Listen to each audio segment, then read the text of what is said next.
Miss Patterson taught 4th grade at Thomas Edison Elementary School in Athens, Ohio. It was the 5th school she'd taught in as many years, but nobody knew why. The staff loved her students loved her, even their parents did too. On the final day of class, Miss Patterson told her students that she would be leaving for her 6th school next year. She didn't know where yet, but experienced teachers were always needed no matter where you went.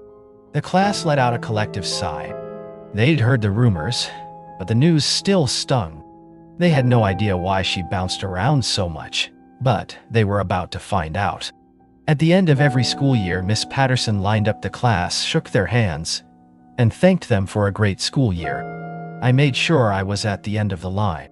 "Thank you for a great year, Todd," Miss Patterson said. Todd wiped away a tear and replied, "Thanks, Miss P." Before Todd could leave and start summer vacation, Miss Patterson leaned in and whispered, "Stay away from horses." Todd probably thought little of her comment at the time, but it would stick in the back of his mind every time he went to his grandparents' farm, like an itch he couldn't scratch. "Thanks for everything, Miss Patterson," Susie said, shaking her hand. "Thank you, Susie," Miss Patterson said, adding, "Never traveled to Puerto Rico." That was funny. Susie's parents took a trip to Puerto Rico every summer, but they wanted to wait until she was older to take her along. When Susie did finally get old enough to go, she would politely decline their offer and not really understand why. One by one, every student came up and shook Miss Peterson's hand. Never take up smoking. Almost all of them got a hint from her.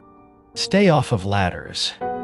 Until finally every student had left for summer vacation, leaving only me and Miss Patterson.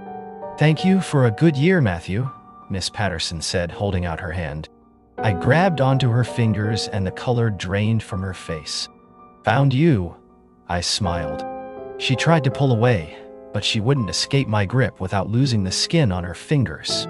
"I didn't think I'd have to wait the whole school year to catch you in the act, but I'm glad I stuck around," Miss Patterson spat in my face. "This isn't how I die," Miss Patterson croaked. "You can't scare me. I'm not here to scare you. I'm here to warn you. Stop telling people how they're going to die. It's becoming a nuisance." I released her from my cold grip, and she stumbled back into her desk. The look in her eyes said she wanted to kill me, but you can't kill what's already dead.